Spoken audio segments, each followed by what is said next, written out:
defendants, and you shall be heard. Please be seated.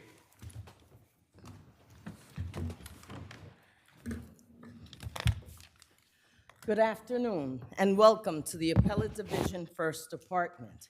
Typically, we immediately begin by the call of the calendar, but today is a historic day. One, because this week has been a historic week. This week we started with our first African-American woman presiding justice, the Honorable Diane Renwick. Let's give her a hand of applause.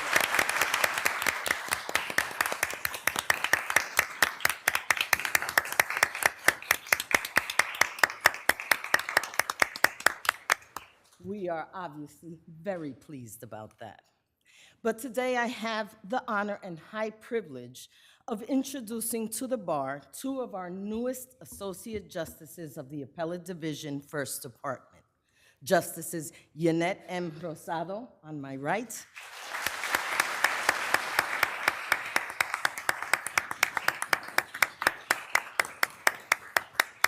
and my new sister, Justice Kelly O'Neill Levy.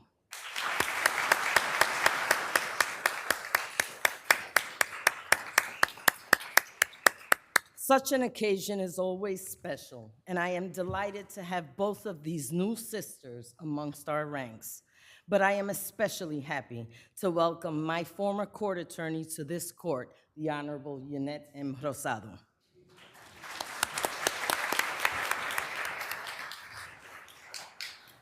Justice Rosado was elected to the Civil Court of New York in Bronx County in 2012 and to the Supreme Court in short order in 2018. This summer, Governor Kathy Hochul appointed Justice Rosado to this court and thereby making her the first Dominican woman and third Latina to serve in the Appellate Division First Department.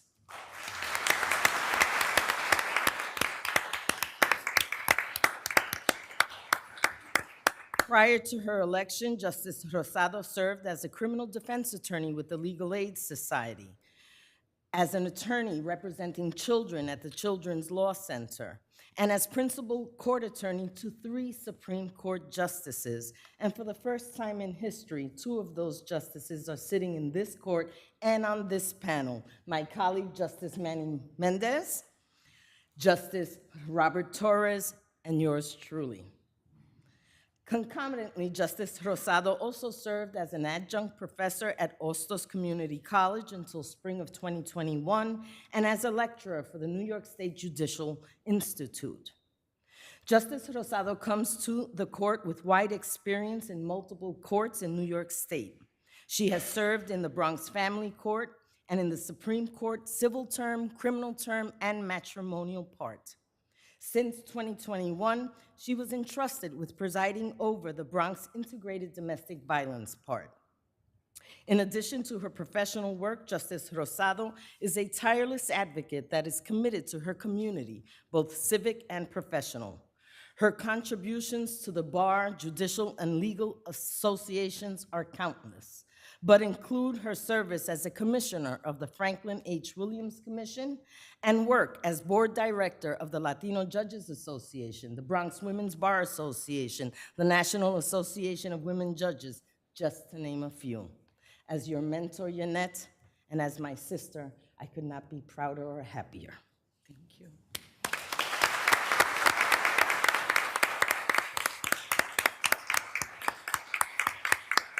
And last but certainly not least, Justice Kelly O'Neill Levy. Justice Kelly O'Neill Levy has served as a justice on the Supreme Court of the State of New York and the First Judicial District since 2017. Her appointment by Governor Hochul was likewise historic in that Justice O'Neill Levy is the first woman of Irish American ancestry to ever be appointed to this honorable court. Yes, give it up.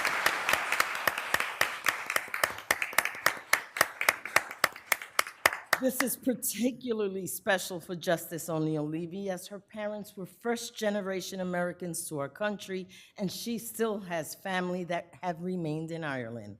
We welcome you.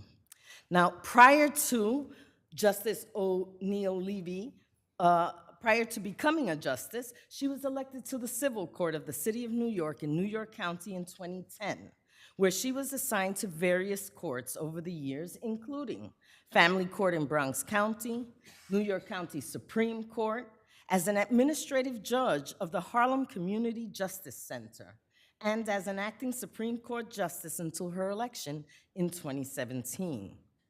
Prior to her ascension to the bench, she served as a principal law clerk to the Honorable Rose Rubin and the Honorable Sherry Klein Heitler.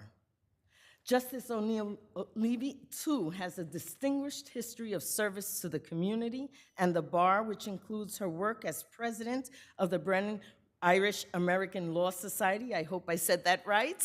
Brehan, okay. And vice president of the Network of Bar Leaders, as well as serving on the board of directors of the Women's Bar Association and the board of trustees of the Community Service Society of New York. We welcome you.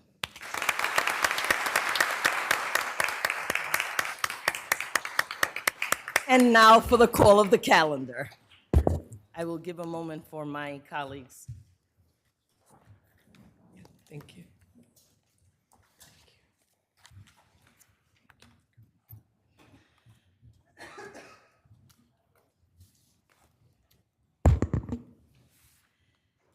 And so for those of you who are familiar with our practice, we will call the calendar now. I'm going to ask you first say, please know that we are familiar with the record, with your briefs, with your case, probably more than you'd like us to be. So please ask for the time you actually need, not the time that you want, because we would be here until 9 p.m. tonight, okay? And so please understand that that red light is for you, not for the court. So even if the red light goes on, if my colleagues still have questions and you have inspired us to query more, we will continue. So don't fret about the time I give you. That being said, People versus Deontay S. Submitted. Rosado versus Cepeda.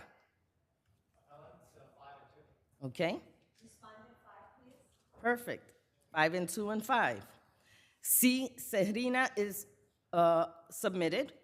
Brandween versus Hartick. Appellate, Your Honor. 5 minutes, and 5 minutes reserved for rebuttal. Okay. Respondent, Your Honor, 6 minutes. Okay. 5 and 3 and 6. Remember, if we have more questions, we'll keep talking. Cole versus Ahern Rentals. I think you scared them away. Would you like to submit? Thank you. Submitted. People versus Adelson de la Rosa. Appellant 6 and 2. Okay. Respondent requests 5, Your Honor. 6 and 2 and 5. AOG LLC versus Kind Operations. Appellant, 5 and 2, Your Honor. Okay. Respondent requests 5 minutes, please, Your Honor. 5 and 2 and 5. Long versus Cushman. Appellant, 5 and 2, Your Honor. Respondent, 5 and 2 and 5. People versus Wesley Townsend. Submitted. Varadero Master Fund versus Gomez. Respondent 5 minutes, Your Honor. Okay. I don't see an appellant. Do you wish to submit or do you still want time? We are happy to submit. Thank you. Submitted. DS Children. Submitted. Interanti versus City of New York. Submitted. McLennan versus McLennan. Okay. 5 and 2 and 5. People versus J.C. Hernandez Molina. Okay. 6 and 2 and 5. Shin LaJulja. Shin versus LaJulja. Submitted. People versus Javier Polanco. Appellant requests 6 and 2, Your Honor. Okay. Respondent 5 minutes. 6 and 2 and 5. People versus Jared Johnson. Appellant requests 4 and 1. Okay. Respondent requests 4. 4 and 1 and 4. Salazar versus MTA is submitted. First case on the calendar, Rosado versus Cepeda.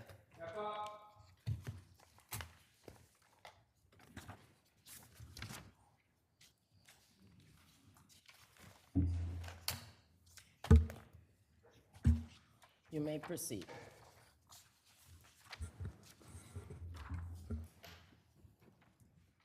Good afternoon, and may it please the court, and congratulations on this honor, Justice Rosado and Justice O'Neill Levy.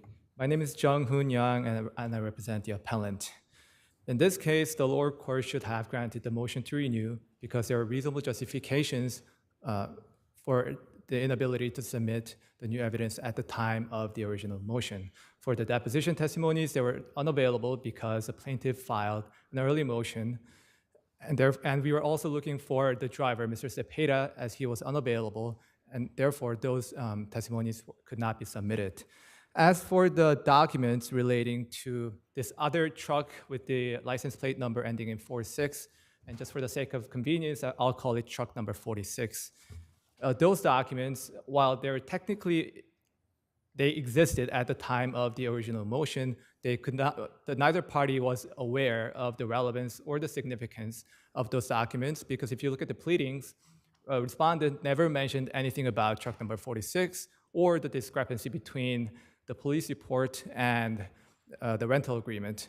So there were also reasonable justifications. But isn't that apparent on their face? Why would they have to bring that to your attention? It's apparent on their face. Well, Your Honor, we respectfully argue that that issue was just not disputed at all between the parties. So it would not have been reasonable for us to submit a document on an issue that was not disputed between the parties at the time. So the alleged vehicle in the accident and the documentation that is provided later don't match up. I don't understand how that was not something that would be anticipated. Yes, Your Honor. You could argue that it could be anticipated, but again, How could it not be? You have a different license plate and a different VIN number on the accident report that is then on the... consistent in claiming that it was truck number ending in 40 that was the one that struck plaintiff, not the one ending in 46. And that's why we claim that there was just no reasonable opportunity for us to submit any documents on an issue, again, which was not disputed between the parties. Although I do grant you that it could be anticipated at the time of the original motion if there was a dispute on those issues. And the lower court also should have found that these new evidence would have changed the prior decision of the lower court that denied the original summary judgment motion, because the discrepancy gets resolved if you look at the other police report that we submitted, which shows that 2 days before the accident at issue in this case, this truck ending in 46 was involved in an accident in New Jersey, and as a result, that truck was completely wrecked, had to be towed away, and was impounded by the New Jersey police.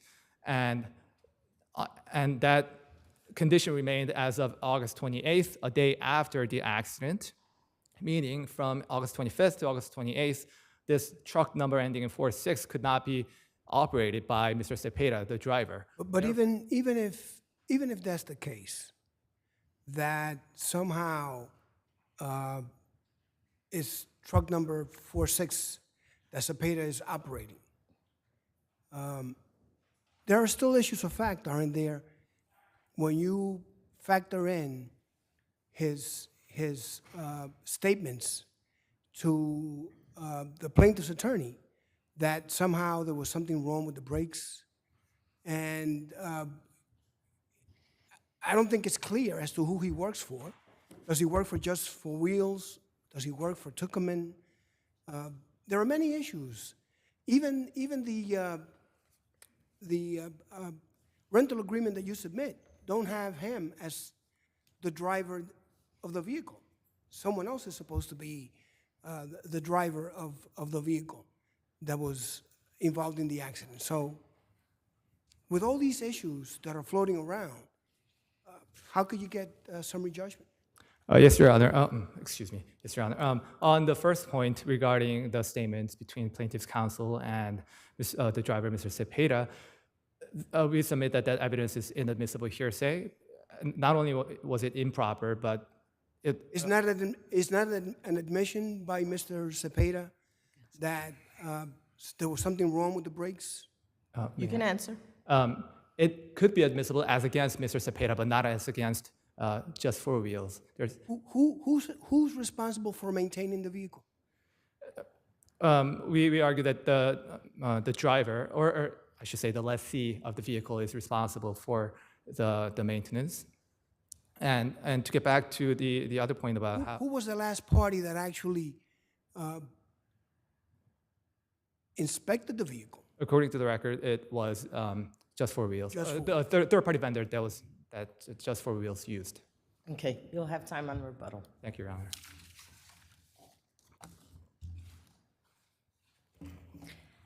Good afternoon, Your Honors. Jillian Rosen for the plaintiff respondent. Congratulations to the new justices. My pleasure to be in front of you. On this record, first of all, with regard to the motion to renew, the defendant admits that all of these documentation was available, but they were just trying to discern the discrepancy, and that's not the litmus test for justification under renewal. But going to the substance is that despite 3 different license plate numbers and 2 different VIN numbers, we're in a situation where the defendant still hasn't produced the rental agreement for this accident, and it's their burden under the Graves Amendment. So this is a burden-shifting issue under Weingrad. With respect to, let's just take these 2 things quickly to just show how defective their motion was. If you look at the rental agreement that was submitted and relied on by the defendant, what they do at 457 of the record is they produce a maintenance report. The problem with the maintenance report is that Van Hest, who's the general manager of Four Wheels, actually concedes. You see here there's a line item for brake clean. He concedes at 405 to 406 of the record, he doesn't know what brake clean stands for. He doesn't know what they did with regard to the brakes, and this was during the lease period. I think somebody asked the question. It was August 13, 2018, which was during the time that the car was allegedly leased, that Four Wheels leased it. And Van Hest also admitted at 405 to 406 of the record, he has no idea why this car was brought in for maintenance at the time. So the defendant hasn't eliminated any issue of fact with regard to maintenance. In addition, we do have the tape of plaintiff's counsel with Mr. Zapata, which was completely fair to him. He was pre-suit, and Mr. Zapata doesn't deny it. What he does in his affidavit, well, in his deposition, he claims that the brakes were fine. So right there's a contradiction. But then in his affidavit, he tries to walk it back and say, oh, no, I wasn't saying the brakes weren't okay. I was talking about how you use an air brake, which is almost like a non sequitur. If you look at what was reported in the police report, the audio tape, it's that the brakes were not enough. So we have a question of fact with regard to maintenance. If you look at the police report, which is a different, obviously the police report connects the license plate and VIN number to Mr. Huffman's accident, there is no documentation with regard to that maintenance. All we have in this record at it's at 452 of the record, is we have a collision repair estimate from the accident. So we have, so the maintenance records are not conclusive. And we also have Van Hest testified, actually at 394 of the record, that he wasn't 100% sure that the rental agreement submitted was the car involved in this accident. And it's Four Wheels' own general manager. So on this record, I believe that summary judgment was properly denied. If you have no further questions, I'll rest on my brief. Thank you. Thank you.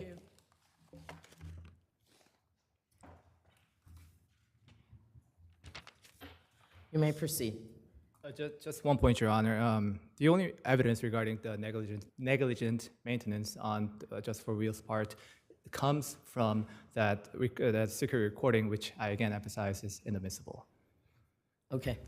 Thank you. Brandween versus Hartech.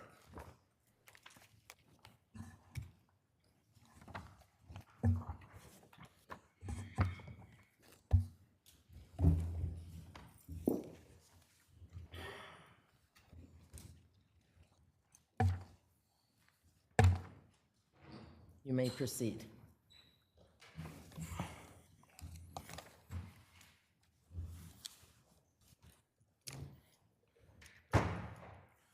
May it please the court. Good afternoon. I'm Joseph Nyman, attorney for the appellant plaintiff in the within matter.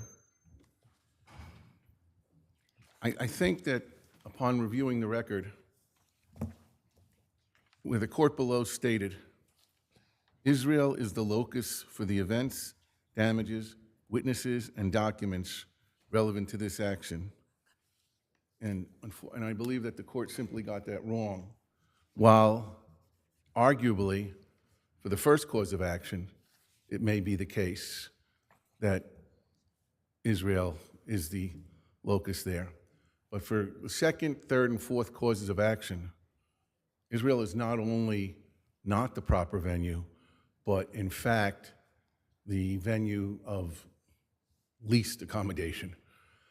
As a result of that, a case filed in New York by two plaintiffs that reside in New York against two defendants that live and reside in New York was shipped off to Israel, where none of the defendants reside, none of the plaintiffs reside. The alleged never used power of attorney, which is what the defendants said in their papers. And that's simply false. As is indicated in the affidavit of Ronit Nyman, the fraudulent power of attorneys were sent to Chase Bank on 3 separate occasions. The complaint also alleges that those power of attorneys were used to take funds out of accounts belonging to the decedent in New York. Almost all of the witnesses, the bank's employees, the defendants themselves, reside and live in New York or New Jersey. To ship this case off to Israel becomes a bit puzzling. One can only imagine an Israeli court looking at the case against defendant Coates, who is a New York attorney, who is alleged to have improperly notarized not 1, but 3 power of attorneys in New York, and it was a New York power of attorney, wondering why New York has no interest in this case and why Israel would have any interest in that case. He doesn't reside there, he doesn't live there, he doesn't work there, yet we've been shipped off to Israel. The standing issue, which defendant raises in their appeal, even though they didn't cross appeal and raise it there, the Surrogates Court of Queens County, through a petition, issued letters testamentary, temporary letters testamentary to the plaintiffs, to Mazel Brandwein and to Mazelit Lehrfeld. Now, under the rules, each and every potential heir was served a copy of that petition, was notified that they have the right to object to that And petition. all of those people reside in Israel, Not all, no. no? No, I would say maybe 60%. There's 20 of them, maybe 14 reside in Israel, 13, I'm not sure the exact number. Okay. But, and none of them, they were all served in Israel. None of them objected to it. All of them had the right to object. And they could have said, hey, under Israeli law, we have the right to, anyone objects, you can't go forward. But none of them did.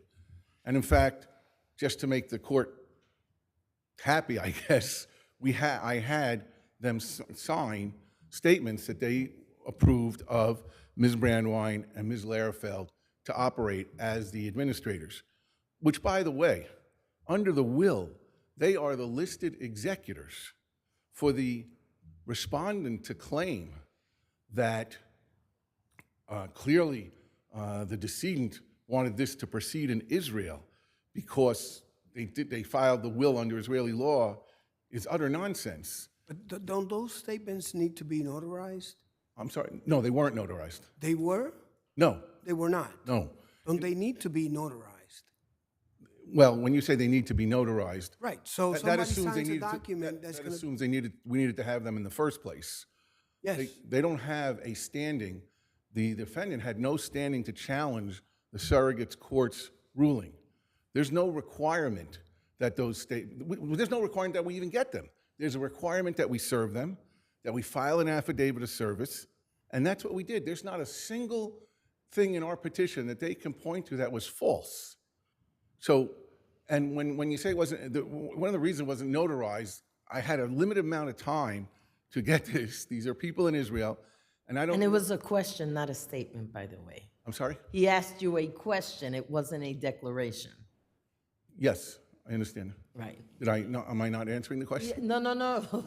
That you seem to think that he was asserting that you needed to get a notary. Oh, And he was asking you whether you needed Yes, to get a notary. I did take it that way, and thank you. So I don't believe we needed to get it notarized. I don't believe we needed it in the first place. I only tried to make the court a little bit more happy that if in fact they were thinking we needed statements from those people, that they affirmatively agreed to it, when in fact they've already been served with the petition, when in fact they already didn't object, we submitted it. We didn't have to submit it. Okay. Do we have any other questions? You'll have time on rebuttal. Thank you. Okay?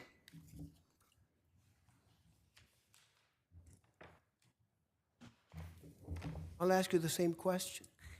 Do the statements did they need to be notarized? Yes, under New York and Israeli law, the executors have to be A, appointed by the Israeli court, and we know that did not occur, or B, you need consents of all the beneficiaries. That is very clear.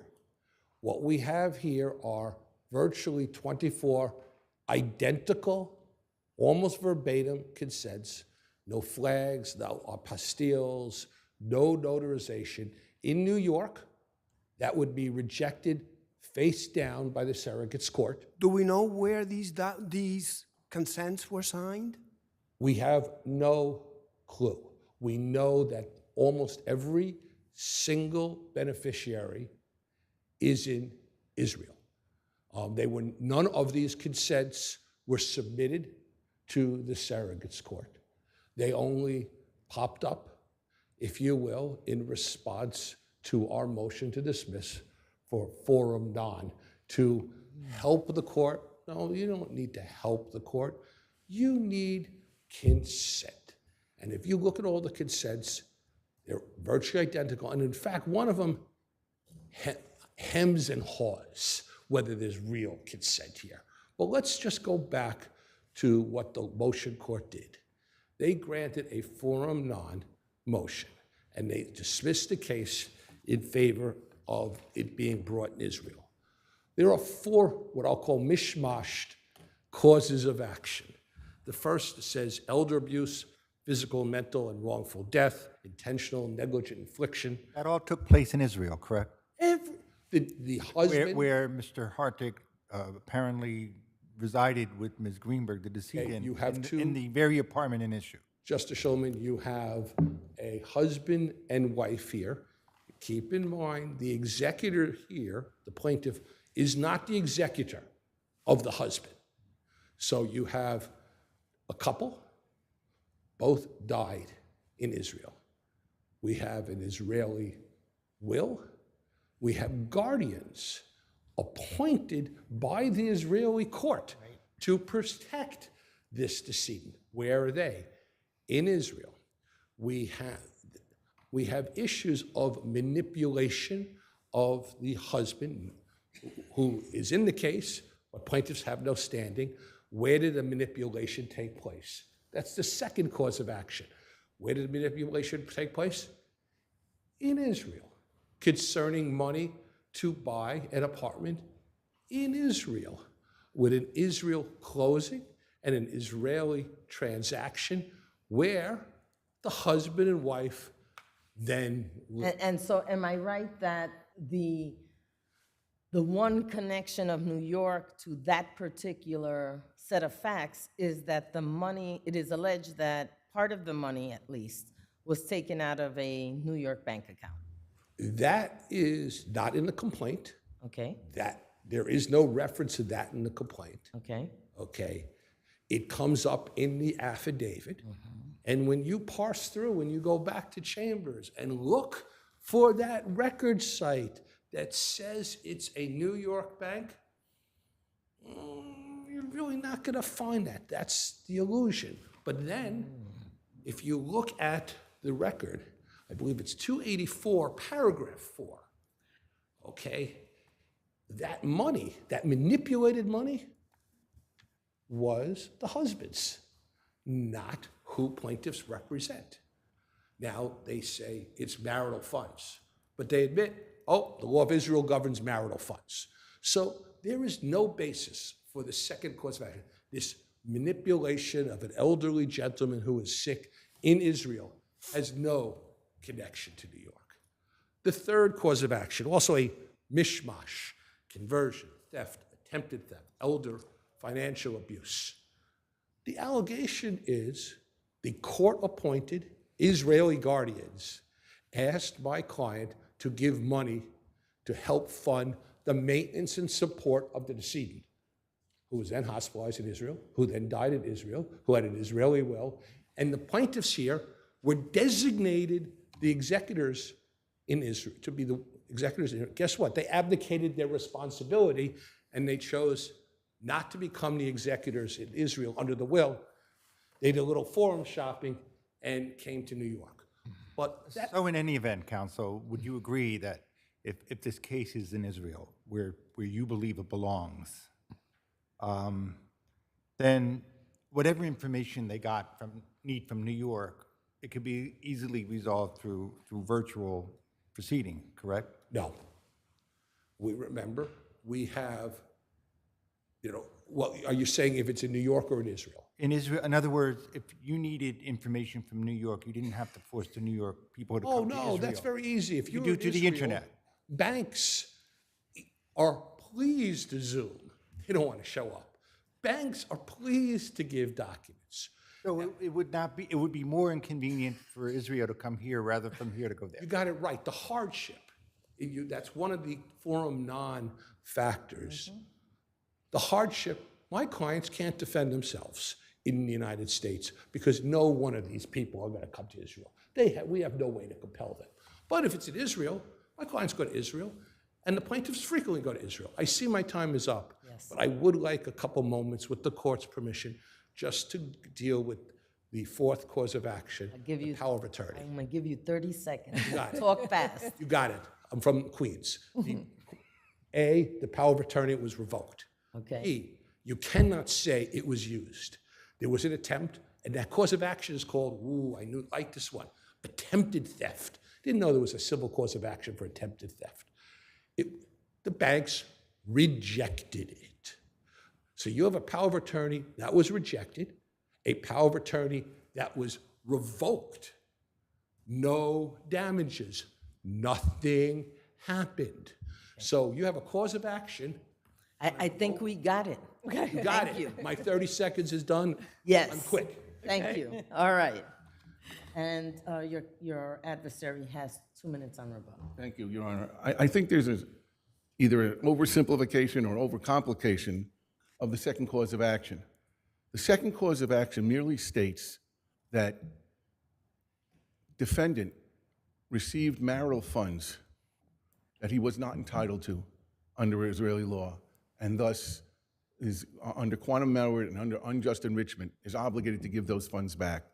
The key witness and every single document pertaining to that claim is within defendant Hartick's possession. Not anyone in Israel. There isn't a single person in Israel that can testify about that. That's all within Hartick's control.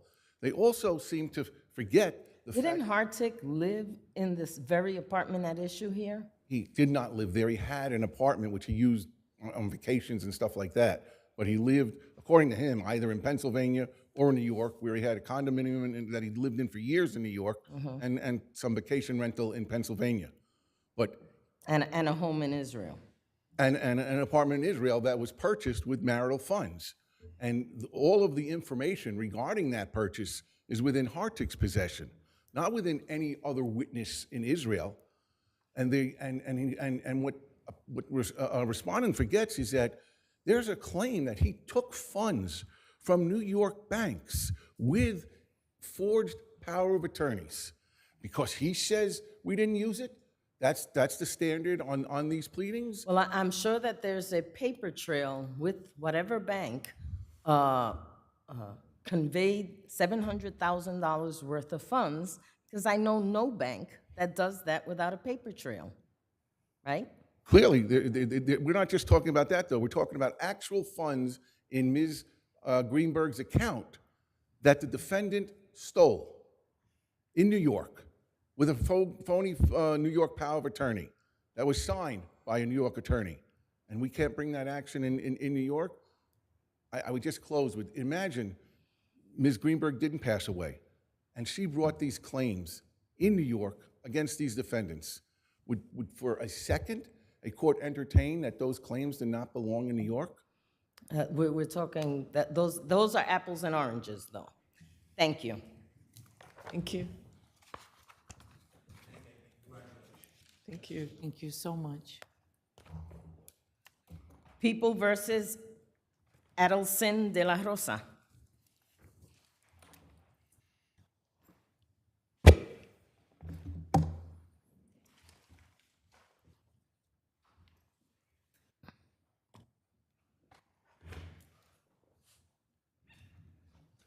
You may proceed.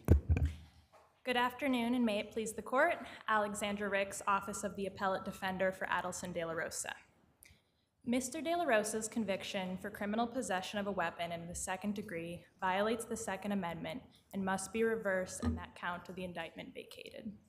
In Bruin, the United States Supreme Court held that the gun licensing regime in New York at the time Mr. de la Rosa was convicted violated the Second Amendment right to bear arms. Was this raised below? Excuse me? Was this raised below? Was this issue preserved so that we could hear it on appeal? Your Honor, preservation is not required here. At the time of Mr. de la Rosa's conviction, it was settled law in this jurisdiction that the licensing regime and the penal law statutes that enforced it were constitutional. It had been held as such by this court, by the Court of Appeals, by the Second Circuit. But you could always raise potential issues. I mean, we get claims all the time of issues are unconstitutional. And even if there's case law that would support the constitutionality of it, you're just making your record to anticipate the potential change as we see here. That wasn't done below. Your Honor, under Patterson, when the law on a constitutional issue is settled and then there's an intervening Supreme Court case that upends that law, that preservation is not required. And here it's impossible to overstate the seismic change that Bruin really represented, and it was only after that case that it became apparent that Mr. de la Rosa's conviction was unconstitutional. I would also add that this case, if you are not inclined to decide that preservation is not required, we would urge you to review on the merits in the interest of justice, because this case really presents the core of the Second Amendment right to bear arms in self-defense. Mr. de la Rosa was outside of his own home when another man started shooting at him, and he responded. And he responded with a gun for which he had a license. No, Your Honor, he did not have a license. However, at the time of his conviction, the only way to obtain a license in New York was through an unconstitutional procedure. So punishing Mr. de la Rosa for his failure to comply with this unconstitutional licensing Did he ever try to get a license? Your Honor, he did not have to apply for a license in order to challenge his conviction in this way. There is Supreme Court precedent regarding a large variety of constitutional... Didn't Bruin actually refer to those facts? Someone that tried to get a license who was denied the license because they had not established proper cause. Yes, Your Honor, and Bruin, on those facts, held that the licensing regime in New York was unconstitutional Because you did not need to prove proper cause.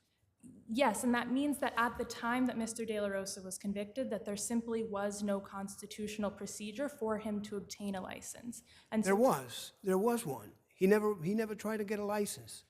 Now, he wouldn't have been granted one in light of his prior convictions for violent crimes. So it seems to me that this is kind of a circular argument, because even if he had applied, he would have been properly denied. Well, Your Honor, the requirement that someone not have a felony conviction is also unconstitutional. Under Bruin, which really changed the framework for constitutional analysis of the Second Amendment, it is the state's burden to prove that a restriction like this comports with our nation's historical tradition of firearm licensing. And they simply cannot do so here. They have not attempted to do so, but also the other courts addressing this issue have found that there is no historical tradition of limiting firearms to people who don't have felony convictions. If I may direct the court's attention to Mr. De La Rosa's 10-year sentence on this conviction, his sentence is unduly harsh given these circumstances that we've discussed, given his young age, and given his robust family support. The circumstances here, which we've discussed a little bit, are really critical because Mr. De La Rosa was outside of his own home, which he shared with his family, including his mother, when another man started shooting at him and shot at him 3 times. And in this man's desperation to shoot Mr. How many times did Mr. De La Rosa shoot back?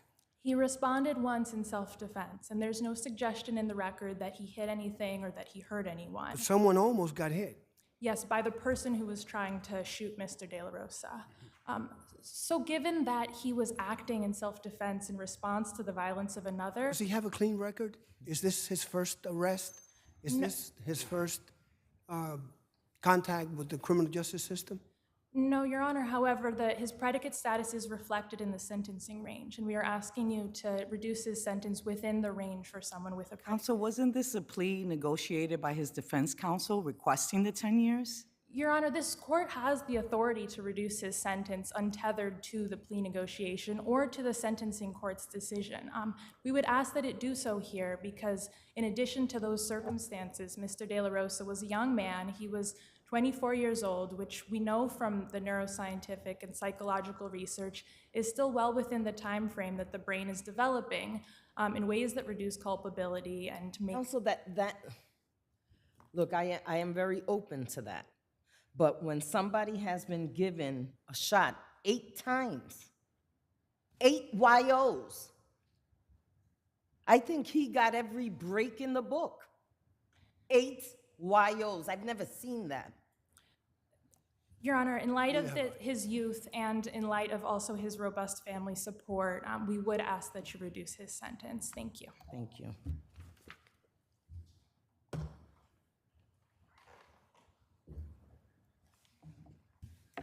You may proceed. Your Honors, and may it please the Court, Anna Notchik for the people. Defendant lacks standing to challenge the constitutionality of Penal Law Section 265.033, and his arguments that the statute is unconstitutional are unpreserved and meritless. Further, defendant's 10-year sentence for criminal possession of a weapon in the 2nd degree is not excessive, given his lengthy criminal history, which included 7 YO adjudications and a first-degree attempted assault charge where he pistol whipped a victim. And given the fact that all the factors cited by defendant on appeal were known to the sentencing court below when it offered defendant this plea, his sentence should not be reduced in the interest of justice. And if there are no questions, we ask that you affirm. Thank you. Thank you.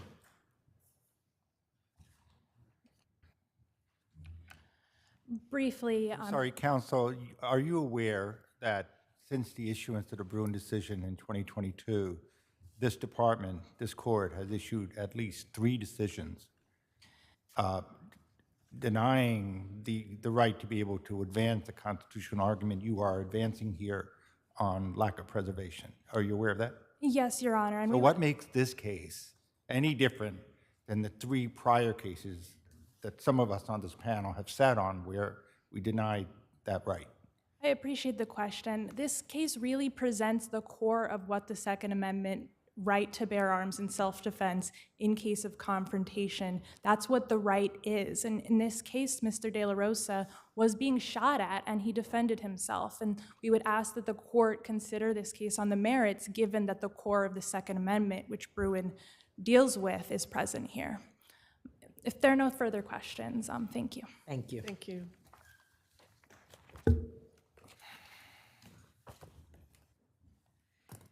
AOG LLC versus Kind.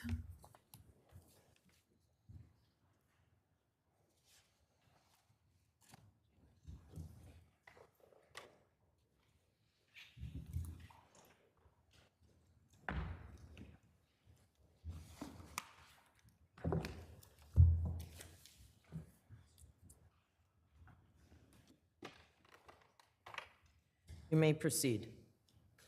Good afternoon and congratulations to the new justices. Daniel Green of Better Price for the appellant, AOG. As the court is aware, my client purchased several $1 million in receivables related to the manufacture and delivery of finished goods to the defendant, Kind Operations. And the only meaningful defense to its refusal to pay my client for those receivables that Kind asserted below was that it was entitled to recoup about $4.8 million in payments that it voluntarily made to a number of the ingredient suppliers of True Food, the entity that had manufactured the goods in the first instance. However, Kind has not and cannot establish any of the three necessary elements of a recoupment defense under New York law. As an initial matter, Kind lacks a legally subsisting right to assert a claim for recoupment against AOG, and New York courts have consistently recognized that this is a unique element of the recoupment defense, that it must be assertable as an independent claim. Kind tried that once, 3 years ago, and its claim was dismissed. It declined to appeal from that dismissal. You're talking about to appeal from Judge Sherwood's decision. That is correct, exactly. It declined to appeal from that dismissal, and the trial court recognized the estoppel effect of that dismissal insofar as Kind would now attempt to assert an independent claim for recoupment. What it did not Was the do- recoupment issue specifically raised in that motion before Judge Sherwood? It absolutely was. It was an independent cause of action that was asserted by Kind, and the wording in Kind's complaint against my client was identical to the wording in its answer in the current action. It absolutely was raised. The trial court recognized the estoppel effect, but it didn't reach the necessary corollary here that if recoupment can't be asserted as an independent claim, it cannot be asserted as a defense either. Kind has separately tried to point to an unrelated claim that it previously possessed as a basis for recoupment against my client, which I will get into in a little more depth shortly. But for now, suffice it to say that that claim is gone. It was briefly. I'm sorry. I just want to cut to the chase a little bit. You did not appeal the denial of summary judgment, correct? This is an appeal of a denial of summary No, it judgment. was denial of summary judgment to dismiss the seventh affirmative defense of recoupment. You didn't specifically say I should win on paper and get my full $7 million. That's correct, Your Honor. Okay, It's- so just breathe. It's our view. So you did not appeal the denial to say I win on paper, which means you're going to trial with other stuff, correct? Ultimately, we think it would be appropriate for disposition on a summary proceeding to tabulate damages. Okay, but I just want to be clear what's before us.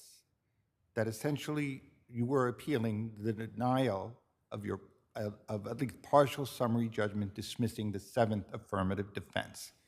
True? Correct, Okay. Your Honor. So let's go back to something that's critical here. What's critical here is that it is your position that AOG only bought the assets of True Foods. AOG was not a party to the manufacturing agreement between Kind and True Foods, correct? That is correct. And the heart of your friend's position here, as I understand it, is that somehow, because they paid off the suppliers on pre-April 2019 debt, that they should get a set-off. That's where they're going. They're trying to reduce their liability to you for $7 million. That is correct, Your Honor. That's the heart of it. Although That's what there this is all a about. slight. And we can all agree, as we stand and sit here, that the manufacturing agreement says absolutely nothing about True Foods having some kind of obligation to pay off its suppliers to prevent invoicing Kind for their products to Kind. We do agree on that. And therefore, you're not on the hook because you never really stepped into the shoes of True Foods. Even if you did, there was no obligation to have to pay them off, correct? That accurately summarizes many of our positions. Because you certainly wouldn't have a greater duty than True Foods had, would you? We would not. Thank you. You'll have time on rebuttal. Good afternoon, Your Honors. Jordan Bach on behalf of Respondent Kind, and with me I have Jeff Symes. I think Justice Shulman's questions go to the heart of this case. True Food did not pay its suppliers despite having a contractual obligation to do so. But stop there, because you know what I find absolutely incredible about this case is we're here because the company you represent didn't pay True Foods. They did not pay 58 invoices totaling $7.3 million almost, which then forced True Foods into negotiations with someone else to buy out their assets because they ended up in bankruptcy. So it's special that you would come here and argue, oh, True Foods breached their contract when Kind breached their contract and obligations under the management, under the manufacturing agreement. 2 points, Your Honor. One, there's a sequencing point here. The issue about the payment of these invoices came up after the Article 9 sale and after these invoices were issued to True Food. True Food was not forced into bankruptcy because of Kind's failure to pay these invoices, that the order there is reversed. The second thing I'd point out is, so it's okay for Kind to not have paid 58 invoices? those invoices include amounts that True Food never paid. The way the parties' agreement is set up is there's an out-of-pocket provision that allows True Food to, quote, pass on to Kind the payments it makes for materials. It needs to actually make those payments to be able to pass them on to Kind. Except you received the product that True Foods created from the materials bought by those vendors, so your company benefited from the nutrition bars that were made with these products, and I would assume were put into the marketplace. That's correct, but Kind's position is not that at the end of the day it is going to owe nothing to AOG. Kind's position is that AOG is not entitled to summary judgment for this full $7 million amount, because the way the parties' agreement was negotiated is that Kind paid a certain amount for the finished products, and it's a certain amount for the materials that True Food actually purchased. Yeah, but the way I read that provision, and I think that's where there is a possible disconnect. The way you phrased it, and I understand how you're phrasing it, is that the pass-along provision presupposes that True Foods would pay its suppliers to be able to pass it along. And since they didn't pay its suppliers, arguably they were passing along something that Kind feels it shouldn't have to pay. But my understanding of the pass-along provision is that you folks negotiated that they could only pass along True Foods' actual costs and not add on a profit to the ingredients or the packaging or anything else that True Foods had to buy from the different suppliers in order to produce the granola bars for Kind. I picked that product, I don't know, whatever you guys produce. You follow what I'm saying? It's a pass-along if they choose to pass that, quote, overhead or as cost. That was a limitation you negotiated. Where in that language, counsel, does it say that True Food must pay its suppliers before billing and invoicing for the very products that AOG now says you should have paid True Food for? Two responses. One, the purchase provision, which is on R 629 to 630, says that True Food, the tolling agent, agrees to purchase packaging and raw materials used in the product in such quantities as required to meet the 12-week forecast. That's a forecast so that they adequately buy the ingredients and the packaging to be able to meet Kind's demands in terms of the projected sales. But again, I'm trying to really be focused here, and if I'm missing something, please help me.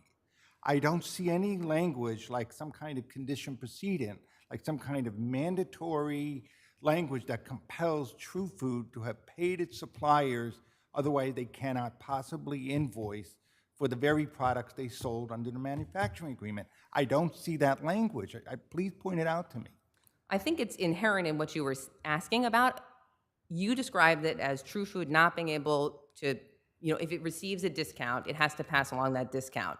That presupposes that it's making some sort of payment for the actual supplies. If it made no payment whatsoever for the materials, there is nothing for it to pass along. I think it's just a corollary of the exact way that you described it. If you need to pass along the discounts that you received, or you're not allowed to pass along a markup, I see I'm out of time. If I may briefly I'm just curious, when is Kind obligated to pay those suppliers? I know that it was forced to do so because of market conditions, but where is it obligated to do so? There is no provision in the manufacturing agreement that requires True Food to pay the suppliers. Those payments had to be made for Kind to avoid the collapse of its supplier networks stemming from the whole Article 9 sale that happened with True Food. And those are contractual damages that we should be able to raise in our recoupment defense. But Kind is not obligated. There is no contractual obligation in the manufacturing agreement, but they are entitled to recoup them, which this court held they're entitled to recoup for breach of the notice and consent provision, I'll point out in the April In the Sherwood decision. case. I don't understand the logic here. Someone else should foot the bill for the ingredients of your product that your company sells, that your company profits from, and that your company holds all of the money received from those sales. So how is it that someone else, least of all AOG, who was not even a part of the original agreement, why would they be responsible for it? Well, they're suing us for the payments. I mean, we made the payments to the suppliers. Right, and you're seeking to recoup it so that they can't collect on what they purchased from the assets, what they believed was 7.3 million, whatever it is. But they never paid a part of that 7.3 million. That 7.3 million includes what they are billing as amounts for materials that they never purchased. Not AOG, you're talking True Foods. Not AOG. AOG has nothing to do with this manufacturing agreement. AOG is now True Food's successor. That's why they're coming after us for the payments, because True Food was obligated to make the payments. It didn't. They're now in the invoices. No, I understand all of that. Okay, Thank you, Your Honor. thank you. I'm sorry, I just want to clear something up. The underlying cause of action, the underlying complaint that led to the April 2023 decision, I sat on that panel, I think, which basically said that you arguably alleged in your Second Amendment complaint a de facto merger. Okay? And then the bankruptcy forced you to discontinue it. So that doesn't exist anymore. That's correct, but this court in Hispanic Independent. No, I understand. I'm just trying to get so that doesn't exist anymore. That's gone. So That's now correct. we have AOG's claim against you, but you don't have a claim against them, except for whatever defenses that you put in your answer here. That's correct. Fair? Yes. And assuming, let's say the seventh affirmative defense went away, you have other defenses here Yes, that's correct, Your to Honor. try and recapture the 4 million from the 7 million, arguably. This is really the key defense. Oh, this is the heart of it? Okay. I think there are other defenses. Also, there are 5 other claims that are continuing the Supreme Court. This is one narrow piece of the case. Okay. But yes, the case is continuing. Okay. Thank you, Your Honors. All right, you have 2 minutes. If the court has no further questions, I will rest. Thank you. Thank you. That's a gift. Thank you. All right. Long versus Cushman.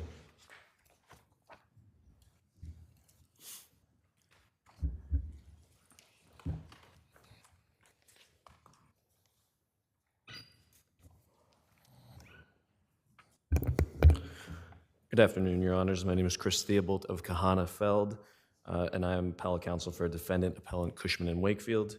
The central issue on this appeal is whether my client Cushman owed plaintiff a tort duty by virtue of Cushman's agreement with plaintiff's employer, which was also the building owner. There's no dispute that your client was charged with the day-to-day operations of maintaining the building. True? Broadly speaking, yes. In all its ramifications, in other words, New York Life, the employer of the plaintiff, didn't have any office for engineering or maintenance. It was all C&W, correct? I wouldn't state that equivocally. Well, No. let me do this. Subject to seeking certain budgetary permission, and I know the argument you're making, but putting aside a major budget issue, or we have to spend $3 million to put in a new roof, we need your permission, by way of example. The day-to-day maintenance, lights, toilets, cleaning the halls, you were in charge of it all, correct? With the exception of building security, yes. With the exception of building, that's correct. So now we're talking about a faulty sensor, not a $3 million job, right? It's not a $3 million job, I would suppose, but it's unclear exactly what the cost of the job would be. The bottom line is your argument in terms of whether liability is triggered through Espinal. It's pretty clear under one of the exceptions is your client having total control of the day-to-day operation and maintenance of the building. True? Well, I would rely on the language of Espinal with regard, and we're talking about the third exception here, the total displacement exception. That requires that the contractor entirely displace the landowner's duty to maintain the premises, not just the Maintained, and you agree security is not maintenance? Well, I maintain don't it in a interpret safe security condition. as maintenance. I'm sorry? Security is not maintenance. I would respectfully disagree. There are security cases falling under this exception of Espinal, and the duty But is, security, come on. Security is not maintenance. I would argue that it pertains to maintaining the building in a safe condition. No, when we say maintenance, and you know what the case law says about this, counsel, because this is going to be a real long argument if you play this game. Maintenance is sweeping, taking care of the windows, making sure that the elevators are running, that kind of thing. Security is a totally different thing. So what happened in this case would fall under the ambit of your management contract, right? Yeah, if we're taking that Certainly, the lights doesn't fall with security. No. Okay, good. You can continue. I'm good. Thank you. Go ahead, But please. if I may expand on that point, the issue, this is not simply changing a light bulb, and I think that cuts to the crux of the issue here. We don't know how much this project would have cost. Cushman... How much would it have cost? Where was that? No one knows. And isn't it your burden since you're seeking to dismiss? Well, not necessarily because... Really? You want to dismiss because you're saying this falls outside of our contract, we couldn't have done it, it would have fallen outside of what we were permitted to do because we would have gotten permission. Did you submit any documentation showing where you asked New York Life for permission to correct this problem? Because this wasn't the first time this happened.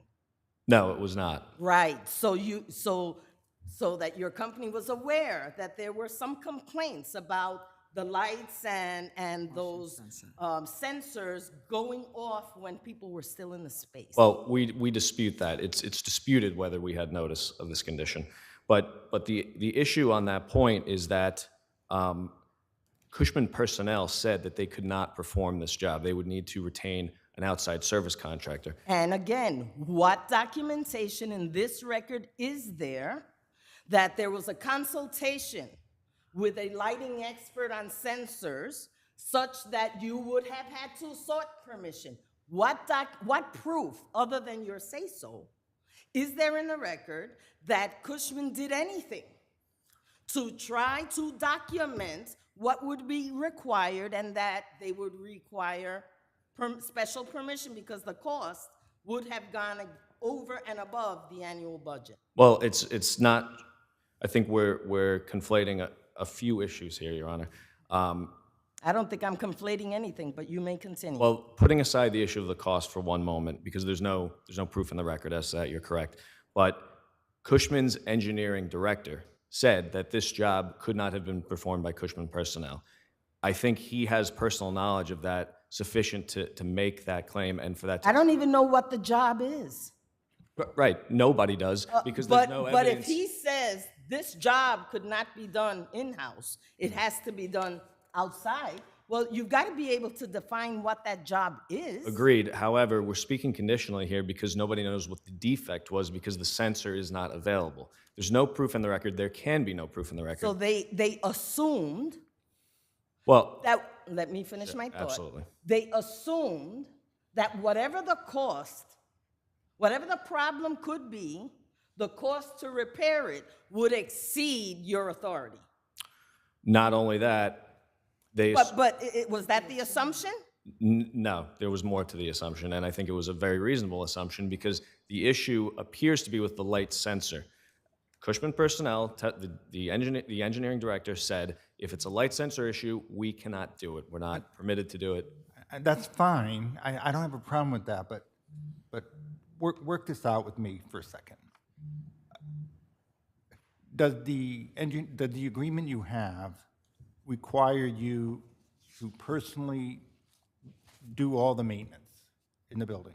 Or does it require you to be in charge to ensure that the building is well maintained so that arguably you could use it with in-house personnel or where needed outside as long as you're on top of it? So what comes to mind right away in almost every major building, and this is not a small building, every major building in the city, building management has outside contracts with, say, elevator maintenance companies or similar type vendor services. And it's clear that in-house isn't fixing the elevators, but they're responsible when they got complaints of faulty elevators to immediately get those elevator people in there many on a 24/7 basis. Would you agree with that? Generally speaking, that may be true, but in this case, there's no evidence of such an agreement. No, there's no evidence. There's no evidence that there was, in essence, a third-party light contractor on standby. No. I'm not arguing with that. But your whole point is that the engineering department said they can't do it in-house. It has to be farmed out. That somehow absolves you of liability or of a duty. That's what you're really saying. No. That makes no sense to me. And as it shouldn't. Let me clarify, if you'll allow me. Mr. Davidson, which is the Cushman director that I'm referring to, he said that first, to get this ball rolling on fixing this issue, first the issue would have to be referred to New York Life's facility department, and then they would have to retain a service contract. Now, the contract stipulates that for an outside service contractor, they can only pay that Cushman can only pay that service contractor to the extent cash is available from the owner. Under this court's holding in the case Value, which we cite in our brief, that is one of the factors that the court determined precluded a finding of total displacement. The problem you have is that I have no evidence that any of what you are describing happened here. Nothing. I have one person saying we couldn't fix it. So that's it? Well, Your Honor, I understand and I agree with what you're saying, but the point is there can be no proof about any of this. So suppose you deny our appeal right. and we go to trial. I'm going to give you time on rebuttal because we've gone way over your time limit. Okay, so you can tell me what you want to say on rebuttal, all right? Good afternoon, Stephen Bergstein for the plaintiff respondent. And again, congratulations to both of you.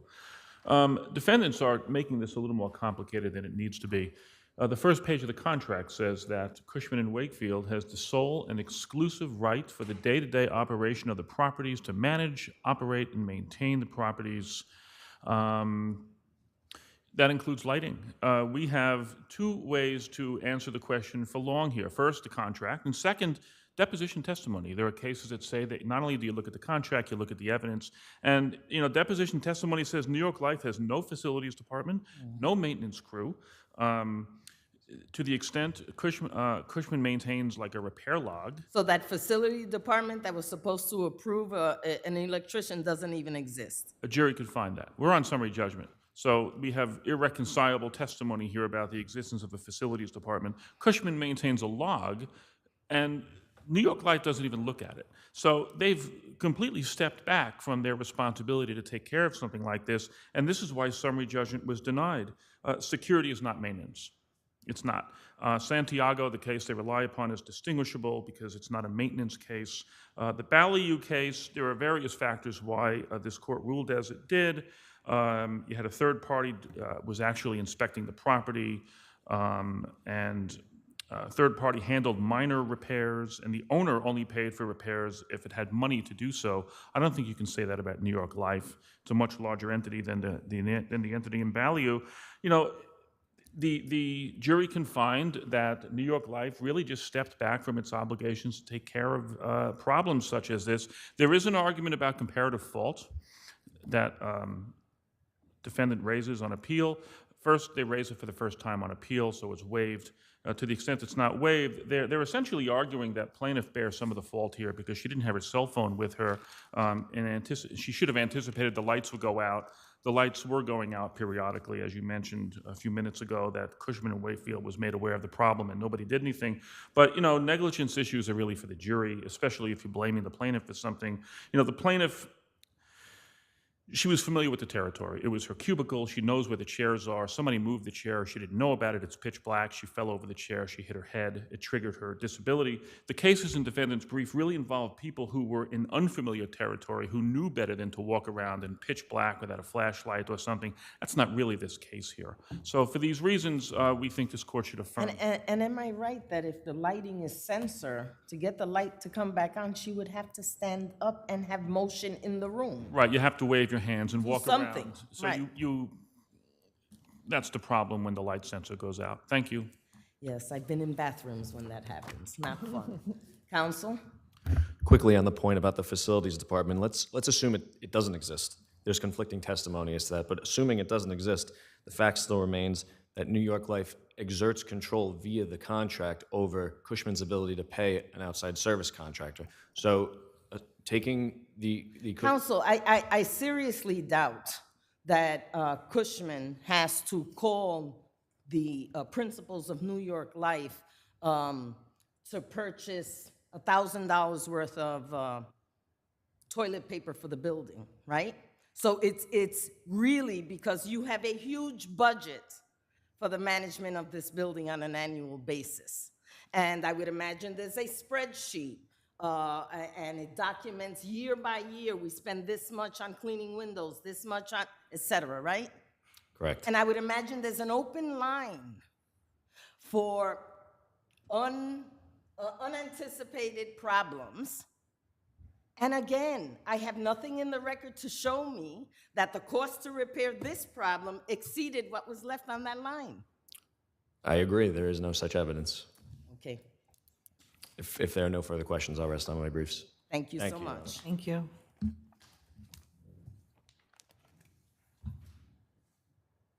McLennan versus McLennan. I have so many submits, I had to see which one was next.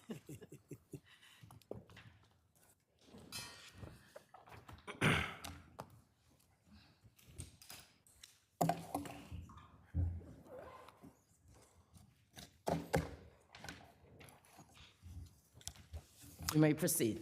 Thank you. Good afternoon, Justices, and it's very nice to be here on this historic day. May it please the Court, my name is John Tufel. I'm the attorney for the appellant in this matter, Toby McLennan. There are a few issues in this case, so I'm just going to go through them as fast as I can, and obviously, if you have any questions, happy to answer them. Our contention concerning the appellant's application for a downward modification of his child support is very simple. Was there anything here in this record, with the exception of your client unilaterally reducing his child support from about $6,000 to $3,000? I'm rounding it off. It's a little more than that. And perhaps making those other payments to a child that's not part of this marriage, above my pay grade. But putting that here, was there anything that supported that he was fired from his well-paying 1% position that somehow suggests that there was a real change in circumstances here? Because when you look in the record, his assets, it was like a change from 1 million and change or 2 and 1. I mean, we're still dealing with 7-figure numbers. There was nothing like, oh my God, my investment bank downsized, I was unceremoniously laid off, no severance, my 800, or I think on the record, $795,000. Salary. It's about that, Yeah. yeah. Something like that. The bonus was reduced now to 60 grand. Nothing wrong with 60 grand, it's a lot of money, but for me it's a lot of money. But in any event, you get the point. I do, Was there yes. anything in this record, sir, that supports our traditional factors for a downward modification application here? Yes, Your Honor, that's a great question. In the record, on his notice of cross motion presented to the court was, first of all, a couple of things. First of all, there was a news article that showed that there were 4,000 layoffs at HSBC Bank, which is where my client worked, in the same month But that doesn't, that he lost his job. that's, I hear you, Your Honor. I do. I mean, where's the letter of separation from his employment? I hear you. That's a. Like, if he wanted to really tell us what was going on, he would have attached that. I wasn't involved in the Which case. would have also included the terms of his severance so that we know what that is.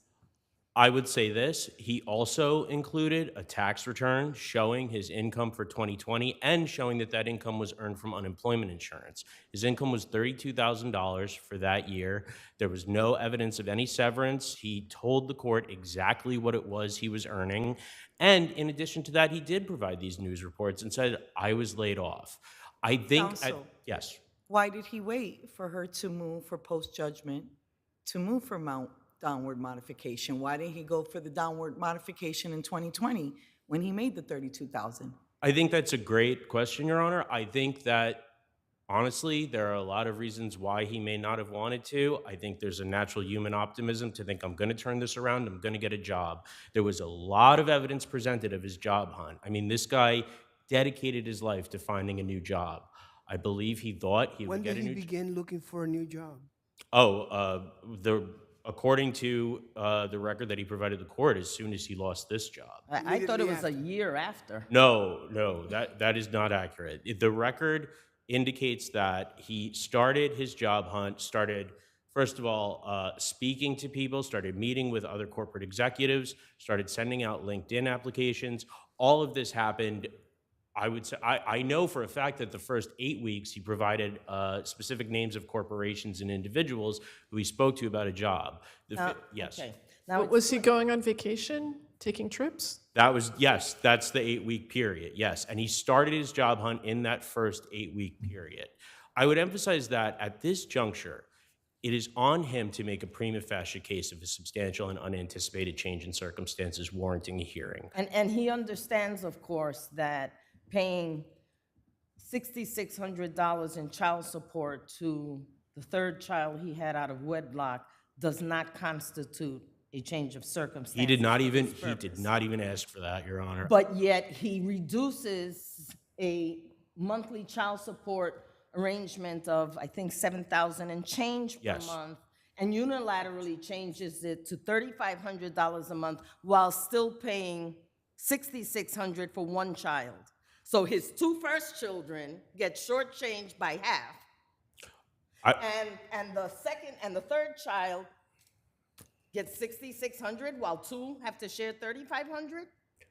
I would say two things to that, Your Honor. First, for about a year and a half after he lost his job, he paid his full child support every month. It was not until March of 2021 that he did reduce it to $3,500 a month.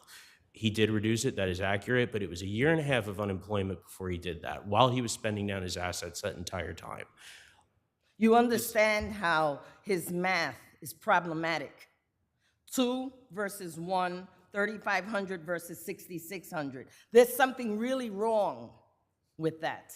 Your Honor, I don't believe that it's in the record that he was paying full $6,600 to this third child. Are you saying that's not Was it true? on his net worth I statement? don't know if that's true or not, because it's outside of my purview, but I don't believe it's in the record that he was paying that amount. Well, I didn't pull that out of the air. I think it's in the net worth $66.55. as an expense. I believe that there was a court order that he pay it. Whether he was paying it or not, I do not know that. And I do not believe I certainly know that he never asserted that he was. So on that note, I don't believe that that is actually in the record. But I would emphasize that he did try to pay these obligations for a year and a half, and his other obligations as well, concerning add-on expenses and the like. He kept current for a very long time with those. He eventually did engage in self-help and reduce it, but he brought this application shortly thereafter. I mean, that's a fairly small period of time. March of 2021 is when he started reducing those obligations. Without going back to the court and seeking a downward modification, him on Not his at that own. juncture, no, Your Honor, that's correct, yes. But I do believe that at that juncture, he has met a prima facie case to at least warrant a hearing on these issues. Yeah, but your counsel in oral argument before Justice Katz, when asked about a hearing, said, no, we can rest on the papers. Your counsel, Said, oh, God, no, I don't think we need that. I'm sorry, your counsel on appeal, not. Yes, that's right, that wasn't me. Fair enough. So I just want to be clear so that I'm not confusing the argument. His counsel below, when there was, before Justice Katz, when asked, well, usually we have a hearing for downward modification, that sort of thing, counsel says, I think I can rest on the papers. Didn't he say that? There was a discussion of that. I don't recall if that was, because there are I'm 4 not issues quoting in this exactly. case. I'm not sure if that was actually about the issue of the downward mod or one of the other issues that have been brought up, but assuming that it was about the downward mod, I would imagine counsel was being optimistic and hoping he would win. But the legal burden is the legal burden. I mean, a prima facie case is what he has to make to warrant a hearing. The First Department's held that many, many times. If going from, as Your Honors mentioned earlier, going from 800 or even close to $1 million, which was his income in the child support, listed in the CSSA language in the child support agreement, $1 million to $32,000 doesn't constitute a change in circumstance. Well, we really don't know what he squirreled away. Well, we do. I mean, we have his statement of net worth. And he's obviously engaged in a separate business now. Mm-hmm. Yes, that's correct. Part of the discussion, although we don't have a whole lot of information about this new business that he, I think with a family member, something like that. That's correct, Your Honor, yes. So, All right, you can finish up on rebuttal because we've doubled your time on. thank you, Your Honor.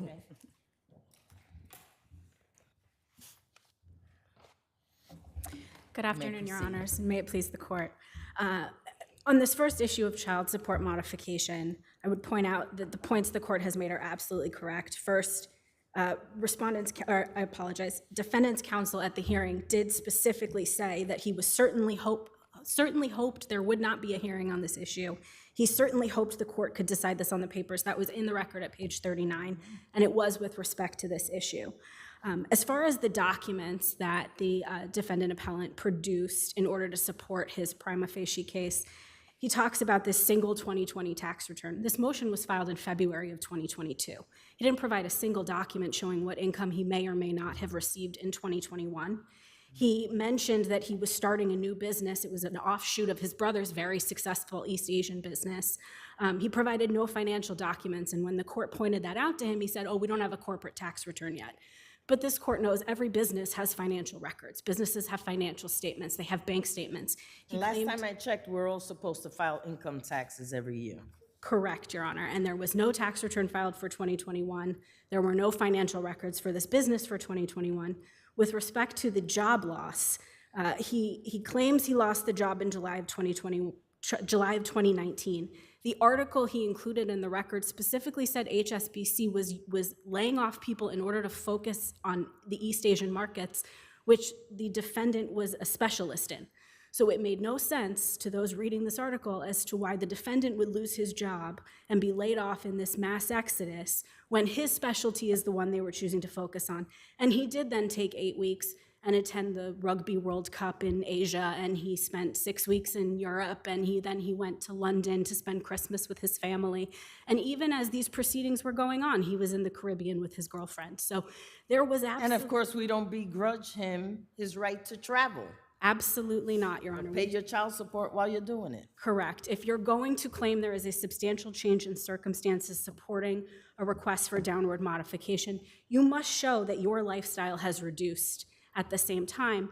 And based on the documents that defendant provided and that were in the record, there was no reduction in his lifestyle at all. He still had over $55,000 a month in expenses. He still had over $2.1 million in assets. And so the court was absolutely right in finding that he did not make his prima facie case. I would like to just address very quickly the three other issues that are before the court. With respect to appellant's request to set aside the postnuptial agreement based on fraud, there is absolutely no basis to do so, even under the high scrutiny that the court. Both sides were represented by counsel. Both sides were represented by counsel. Both sides had the opportunity to obtain disclosures. The agreement specifically states that everybody signed it freely, voluntarily. And the implications of the appellant's argument here are wide-ranging. He's claiming that if a marriage is on the rocks, parties go meet with attorneys, find out their options, they attempt to reconcile, that somehow that failure to reconcile constitutes fraud after an agreement. And to carry that forward throughout this department would be questionable at best. The other issues are whether he should be given credit for certain deposits made toward the arrears. Correct, And Your the Honor. third issue is whether Blank Rome is entitled to every single penny of attorney's fees that Justice Katz awarded it, about 82 grand or something. That's correct. And the question is whether, as we know, it's discretionary. You have to put in your times and charges, and the court's got to go through it line by line and all that stuff. Yes. So there's a possibility that there could be gaps with this, correct? There could be gaps, Your Honor, but the issue on the counsel fees is that they were mandated pursuant to Article 15 and Article 21 of the postnuptial agreement. Article 15 dealt with the award of fees in the case an enforcement motion became necessary, and Article 21 discussed the prevailing party having all of their reasonable fees being paid in a case a modification or request to set aside was unsuccessful. I'm not sure that the issue here on appeal is whether you're entitled to it per se. I think the issue is whether you fully documented the paper trail that we normally see that would cover the 82 grand. I think that was the argument that was raised on appeal, that he wasn't sure that it all was accounted for. And it's possible that, assuming we were to rule in favor on that issue, that you would go back and they would have another look-see at the fees. Understood, Your Honor. The Blank Rome issued 3 affirmations throughout the case. We issued the initial affirmation with the order to show cause, which summarized the fees that we had incurred to date and the fees we anticipated going forward on the enforcement motion. We attached billing statements that had been generated up to that point. The second affirmation was submitted in connection with the reply, and it supplemented the billing statements that we didn't have at the initial time, and then it also added the fees that we were incurring in opposing the cross motion on the downward modification and the set aside. And at oral argument, Justice Katz asked us to supplement and provide counsel with the additional fees that we had incurred through the time of the hearing, which had not been generated. And we submitted a supplemental affirmation laying out those fees as well. So Justice Katz found that we had submitted the appropriate documentation to make the fee award that he did, and he found that our fees were reasonable. Thank you. I submit the rest on my brief. All right, you have 2 minutes. Thank you, Your Honors. Addressing the counsel fee issue, there's actually 2 issues with that. The first is that, according to 22 NYCRR 1400.3, every attorney in a domestic relations matter to be entitled to an award of fees has to submit a retainer agreement. The retainer agreement submitted here was the 2017 retainer agreement for divorce, which I can speak to on another issue in a second, but it was a 2017 retainer agreement that specifically did not cover post-judgment work. It says this retainer doesn't cover post-judgment work. The hourly rate for counsel was different in that retainer agreement from the hourly rate that counsel put forth before the court, and that was used to calculate the fees. Well, we did have the lapse of, 5 years? Yes, it was about 5 years. That's correct, yes. So obviously her They're rate had entitled changed. to a bump in pay, too. Oh, I don't disagree, but that bump in pay is not accounted for in any retainer agreement that was actually entered into by the respondent here. There was no retainer agreement filed for post-judgment matters, and we cite several cases in our brief that show that you cannot get an award of fees if you are not providing a retainer agreement that covers the work before the court. That's the first issue with the fees. But it's not a deal breaker because we have precedent here that allows, if there's substantial compliance with other indicia of reliability, even in the absence of a formal retainer agreement for the post-judgment work, we have held that you can get the fees. Yes? Oh, you don't agree? No, substantial compliance, I agree with you, Your Honor. I do not believe that there is, and please correct me if I'm wrong, but I do not believe that there is a case that specifically says if you have a retainer for pre-judgment work, divorce, you can get the post-judgment fees. And in fact, I think the cases have held exactly the opposite. I know In this department? this department in I have the case cited. Hold on one second, Your Honor. I'm sorry about that. It's the Law Office of Sheldon Eisenberger case. It's that case. That case noted that an attorney could not recover fees that were incurred outside of a retainer agreement. In that case, this court cited a second department case, which was... Was that a matrimonial case, by the way? No, that's not. But the case that was cited, Sherman v. Sherman, in the second department, that is a matrimonial case, and that's what this court based its ruling on. Now, in that case, had a very similar fact pattern, a failure to file a post-judgment retainer. We will take a look at it, because as you see, your red light is on again. I thank you for your arguments, and we will take everything you've said under consideration. Thank you, Your Honors. Thank you. All right. People versus J.C. Hernandez Molina.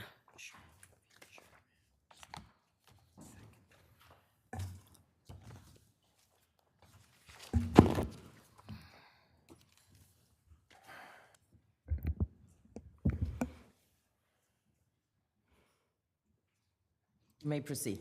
Good afternoon. Karen Brill with the Office of the Appellate Defender on behalf of J.C. Hernandez Molina.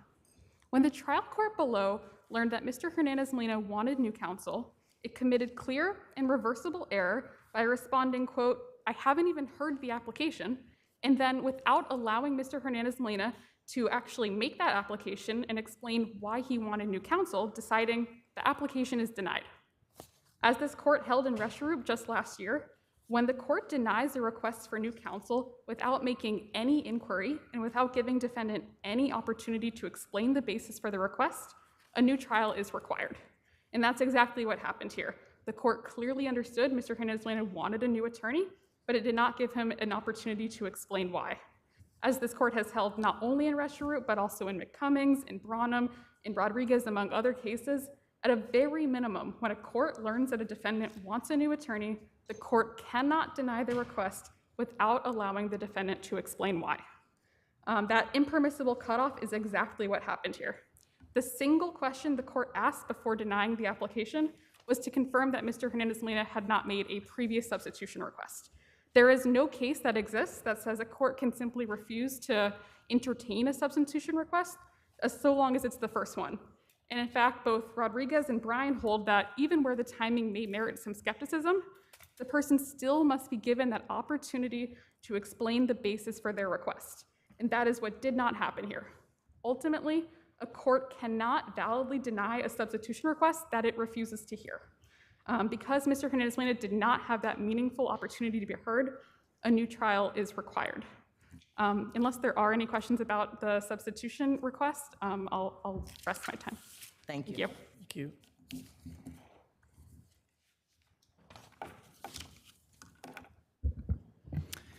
Good afternoon, Your Honors. May it please the court, Noah J. Sexton for the people, and I'm sure Your Honors have heard it a million times, but congratulations. Thank you. The Court of Appeals made clear in People v. Porto that, contrary to what defendant seems to assert in their reply brief especially, a court is not obligated to delve into every single request for substitution of counsel. But at least some inquiry has to be made. Isn't there that requirement? Ultimately, the court does not need to conduct minimal inquiry.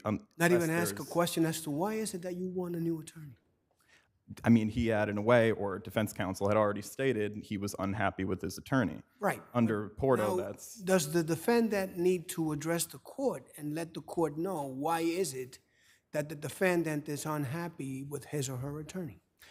Again, in cases like Porto, cases like Garcia, where there was actually a more specific complaint made initially, so long as there is not a sufficiently serious or specific allegation being made to support wanting substitution of counsel, the court actually does not need to. But how do we know that there is such a serious allegation being made to support a substitution of counsel when the court did not ask a single question? Ultimately, the defendant, I mean, he didn't try to speak himself. This was all a strange, kind of third party. So the onus is on the defendant? Ultimately, again, the defendant did, through counsel at the very least, present his actual reason in that he was unhappy. Well, the court summarily denied whatever application counsel made without even addressing or turning to the defendant and asking, why is it that you want a new attorney? And while certainly the court was within its discretion to do so, it's the people's position that the court was not obligated to do so because there was not that sufficient. There was an allegation made that he was unhappy with counsel. Okay, so what is that unhappiness? I mean, why is it that he's wearing the wrong color suits? And I don't like people that wear that type of color. But that's... Just to give you an example. I mean, I'm being right, No, but I know what you mean, Your Honor. And ultimately, what it boils down to is that the onus was still on him to come up with something substantive. This fell, and I know... Counsel, and I quote, so the application is denied. Jury's coming upstairs. If there is an application at this point, I won't entertain it. What then? The judge cannot do that. Our reading of Porto is that it was within his discretion to not go into it on the basis of the fact it wasn't specific and the fact that he waited until the eve of voir dire to actually bring up this application. Also, he approaches the prosecutor with his mother. The prosecutor tells defense counsel, who then confirms with his client, yeah, it's true, I went to the ADA, I don't want you to be my lawyer. He informs the judge, and your argument is that the judge shouldn't have further ask any other questions? My argument is that the court was not obligated to ask any more questions. In that, as a matter of law, he did not have to conduct the minimal inquiry necessarily. Again, I'm not saying that he could not have done that. It was, again, within his discretion, but what I'm saying is that it's not an error per se.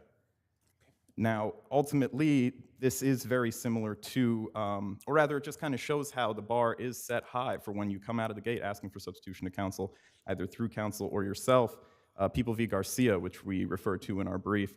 In that situation, it was a similar thing, denied almost immediately, and even at that point, defendant said, oh, well, I'm having a hard time communicating with him. How about People versus Resharoop, People versus Rodriguez, and People versus Branham?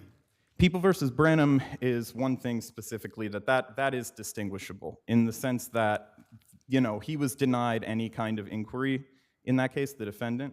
But if you look at the actual facts, he alleged pretty clearly a potential conflict of interest between the judge and his attorney. But counsel, the key to what you are saying in all of these, in the way that you are attempting to distinguish these cases, in all of those instances, there was a colloquy between the defendant and the court. Here, there is nothing. He refuses to even entertain it. And again, I think there was ultimately an allegation made that he was unhappy. It wasn't specific. Even when talking to the defendants in these other cases, the defendants came right out of the gate saying, this is the reason why I would like substitution of counsel. Again. But if he had allowed the defendant just to say 2 sentences why he was unhappy, just something more than that, other than the hearsay from the ADA, it just doesn't seem to make sense here. It doesn't seem like the defendant could say anything when the judge said, I'm not hearing it, the jury's coming up. The notion that the defendant would say anything is ultimately, hard to believe. Again, could there have been an opportunity? Maybe, but he was not obligated to go into it. Okay, thank you. Thank you.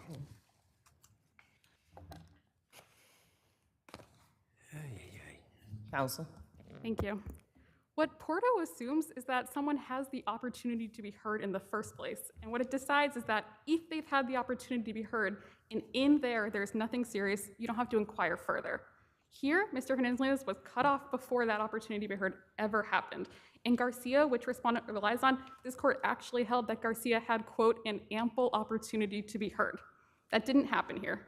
And I would just like to briefly address the idea that Mr. Hernandez-Molina was supposed to make a pro se objection to enforce his right. That's not the law.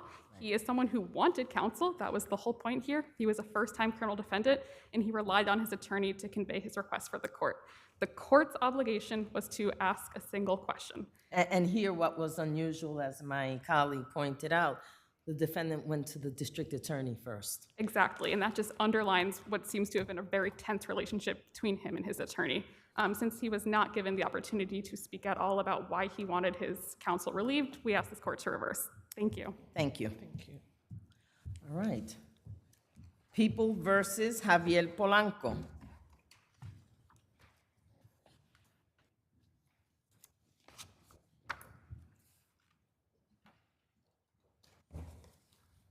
You may proceed.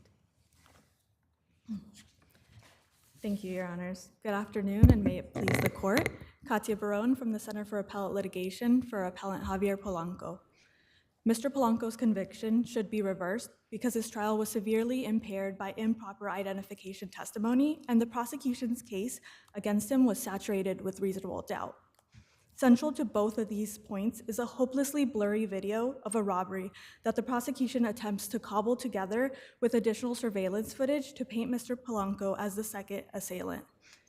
Turning first to Detective Flatley's testimony, which is from point 2 in our main brief, the trial court erred when it allowed his unfounded and prejudicial identification of Mr. Polanco during the trial. The case turned on the issue of identification, and the trial court improperly permitted a detective to identify Mr. Polanco as the second assailant in these videos based on evidence not before the jury. But there was evidence, well, let me do it this way. It is undisputed that the officer in question spent at least 8 hours with your client after his arrest. Correct, Your Honor. Okay, which meant that he personally was able to study his features and acquire personal knowledge of the defendant's physical attributes, correct? Correct, Your Honor. So then putting aside any other sources of his perceptions or impressions that he could have, relying on those 8 hours in terms of experience, and then looking at the video, and particularly when your clients changed a little bit at trial with either different hair or facial hair, et cetera, wouldn't that make sense for that ID to work? No, Your Honor. So Detective Flatley, although he spent 8 hours with the defendant, admitted during his testimony that he based his identification and his narration of the events that transpired in the videos that were played at trial off of additional factors such as his investigation, statements of co-defendants, and other statements that conducted throughout the investigation. He had not met Mr. Polanco prior to the incident. He had not spent that additional time with him. And furthermore, someone who had in fact spent time with Mr. Polanco prior to the incident testified at trial, and she did not identify Mr. Polanco as the second assailant when these videos were played at trial. Are we talking about Ms. Torres? Yes, Ms. Torres. Yes, but Ms. Torres did offer some very compelling evidence with regard to statements that your client made admitting to the crime after the fact, the conversations luring the victim by the co-defendant Andrea Flores, right? And her boyfriend, Christian Juarez, who came back after and talked about, there's no way he got up because I stabbed him in the chest, etc. So even if I were to accept your arguments that perhaps it was error to allow the police officer to testify about all of those items concerning his identification, wouldn't it be harmless in any event in light of the overwhelming evidence that was received at trial? And specifically, Ms. Torres is a especially compelling witness. She's a high school kid who happens to be in the apartment of this girlfriend. I disagree, Your Honor. The witness, Ms. Torres, although she heard Flores and Juarez, but as they planned this event. Mr. Polanco was not present for that. She didn't testify to hearing them call Mr. Polanco, talk to him being involved in that portion of the discussion.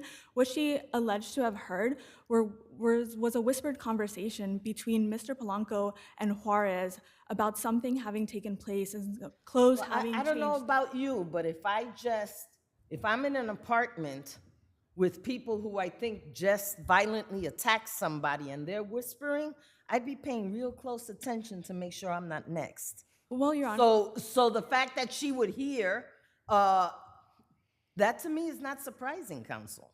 Among other things, the witness Torres did admit that she was on her phone at various times during that period of time. So whether her attention was acutely on these conversations is unclear. And further, But basically, this argument goes to her credibility. That's what you're arguing now. And that's something that the jury already passed muster on. They heard her, they saw her, and they believed her because they convicted your client largely based on what she testified to. well, one more note about her credibility, Your Honor, is that she testified that among the things that Mr. Polanco said after the incident was that he put the decedent up against the wall and took an iPhone. The video, what it does clearly show is that didn't happen. So that completely contradicts her testimony. And his statement regarding the change of clothes, when she overhears him tell Juarez, what are you doing wearing the same type of clothes? Look at what I did. I changed my clothes. They'll never know it was me. Doesn't that show some consciousness of guilt? And why would she bring this out if he didn't say this? If we credit her testimony, but Your Honor, But the jury did, is the point. So what is there here for us to overturn the decision and the finding of 12 jurors who heard all of this? They heard the cross-examination, and I'm sure that she was cross-examined at length, right? And was tested, and the jury believed her. What is primarily available for this court to reverse Mr. Polanco's conviction is the fact that Detective Flatley narrated throughout the course of the trial the videos, and he said, this is Mr. Polanco, he is with Juarez here. But a review of the videos and of the screenshots shows that that's not possible to be identified. Right. It is, and that to believe that the witness Torres's testimony saves that, it is just not, it's not enough for the prosecution to have met their burden at trial, Your Honor. Detective Flatley, as I have stated, as you review the videos and the screenshots of the surveillance, and if I might point you specifically to Exhibit 80, for example, where Detective Flatley says, that is Mr. Polanco with Juarez, but the person in that screenshot is wearing a mask. You can't see who that is. And the videos throughout the trial were of varying degrees of blurriness. The times that you can see people clearly are of the videos inside the apartment. And there were numerous people coming in and out of the apartment that evening. Right. Anyone. I'm gonna give you more time on rebuttal, but you're past your time, okay? Your Honor. All right.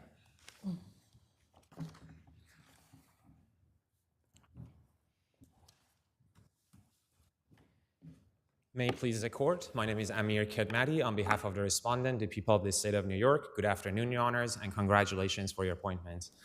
Your Honors, a lot of the issues that are raised in our briefs were already raised by Your Honors, but I'll just say Well, let me play devil's advocate now. Yes, Your Honor.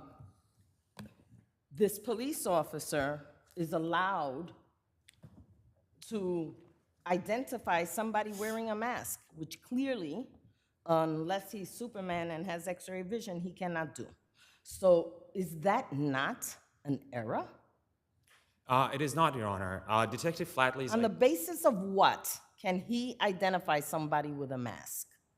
Your Honor, Detective Flatley there was a number of surveillance videos submitted as evidence. I understand. My point is, Yes. so it's okay. I would have been okay if he had, well, here, the guy's wearing a mask, so you can't really see. But in the next store over, the next footage, he takes off the mask, and here he is. That's him. Correct. Right? So that would be okay. But to say, see this guy in the mask, that's him. But, Your Honor, that's precisely what happened in this case. When you track the movement of the two defendants as they walk away from the scene of the incident where they stab Ricardo Romero to death, it's the same exact two individuals that we are able to track as they walk from one camera to the next until within the stretch of 5 minutes, they walk through 4 to 5 different cameras, and we have watched all of them, the jury watched all of them. They walk from one camera to the next. You see them, they're clearly identifiable. So you're saying on this particular block, every single establishment had a camera, so that there was no gap in those 5 minutes? That's correct, Your Honor. From 2229 Crescent Avenue's garbage area where the stabbing took place, they walk out to 182nd Street. Right. They turn left. They go to the intersection of 182nd and Morris Avenue. Okay. They walk south. And then they turn around and they walk north on Morris Avenue. Within 5 minutes, their entire movement is So they go like this and then back? Exactly. Okay. And eventually, they are caught on a penultimate camera in front of a bodega where it captures their features, high quality. In fact, the defense attorney at trial, he acknowledged that his face is visible in that footage. Counsel. Yes, Your Honor. If I'm mistaken, correct me, but Officer Flatley or Detective Flatley testified that he spent 8 hours with Mr. Polanco, correct? That is correct, Your Honor. Which means it suggests familiarity. Correct. Correct? Correct. Personal knowledge, not relying on what Ms. Torres said or what anybody else said at trial or in his investigation. That alone, by saying I'm familiar with what this guy looks like and doing what you just described, watching the surveillance and tracking and being able to recognize his features, et cetera. Precisely, Your Honor. That's appropriate identification, correct? That's correct, Your Honor. And so setting aside whether you discount other factors that may have influenced his IDing the defendant, that alone is enough. that is correct, Your Honor. And I'll just add that the Detective Flatley's identification was presented to the jury not as something they had to accept. It was a fact evidence subject to cross-examination as it happened. So we believe that the video evidence alone, especially as it's corroborated by Lauren Torres' testimony, is alone to prove the defendant's guilt. And the court did provide a curative instruction, correct? That is correct, Your Honor. The court Was there an objection to that curative instruction? So the court provided two limiting instructions. Once right at the conclusion of the two proffers where Detective Flatley's testimony was admitted, and ultimately at the time of jury charge. I don't remember exactly what was the conversation that was had. The parties went to the roving room multiple times and discussed the issues, but I don't remember if that was. I mean, I saw in the record that at one point there is the officer testifies about he identifies the defendant several times, and there's an objection, and the court, in response to that objection, again instructs the jury that it's for them to decide, et cetera, et cetera. I don't know whether there was an objection after what the judge said. I don't believe so, Your Honor. Okay. From what I remember. Lastly, I'll just say a few things that as far as the basis of Detective Flatley's investigation, my adversary is absolutely incorrect. Defense counsel, Detective Flatley was not implying that the identity of the defendant, his video, is on the basis of his interviews with the co-defendants, for example. In fact, at the conclusion of direct examinations, Detective Flatley is asked how viewing the video helped him. The videos helped him. And he goes on and explaining it showed a continuing course of conduct of all the three individuals that were arrested. I know the area like the back of my hand. I know Morris Avenue, so on and so forth. He basically go on explaining how he knows the neighborhood, and the basis of his opinion about the defendant's identity was his investigation. On cross, defense counsel engaged in a badgering line of questioning Detective Flatley's identification, creating a misimpression to the jury that it was as though Detective Flatley just sat down, watched his videos, and decided that's Mr. Polanco. That is not what happened. On recross, the prosecutor... Redirect. My apologies. Thank you, Your Honor. On redirect, the prosecutor, within the scope of redirect, just wanted to address that misimpression. And the only statement that was made was, prosecutor said, without sharing any information about the basis of your investigation, you said that looking at these videos help your investigation in this case. In your investigation of these videos, the information you obtained from the videos, the statement you obtained, the investigation, and so on and forth, how did this information help you?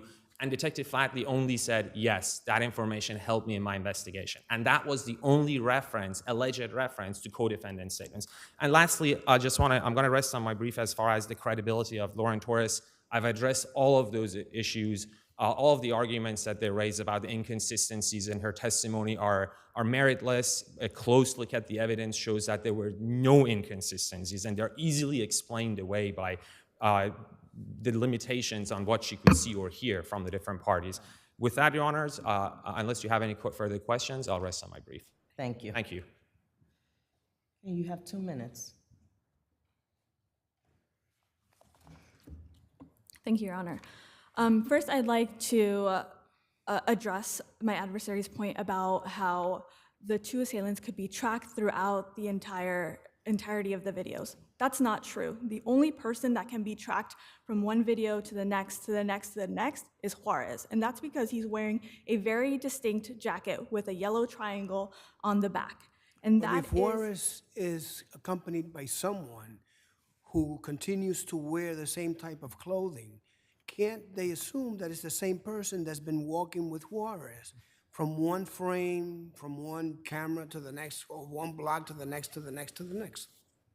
Perhaps that person was with Juarez at some point throughout those videos, but that person is not wearing distinctive clothing. They're wearing what looks like gray, black clothing. It changes based on the blurriness of the video. Do you see the person, do you see at one point someone wearing gray, then you see someone wearing black, then you see someone wearing something different, or is it the same color consistently next to Juarez from one block to the next, to the next, to the next? Well, the videos are blurry enough at varying degrees throughout the whole narrative that it's somewhat unclear. But what is clear is that Juarez is there, and yes, there's someone with him. But again, as I mentioned earlier— But his question was that someone who was with Juarez, were they dressed the same the whole time?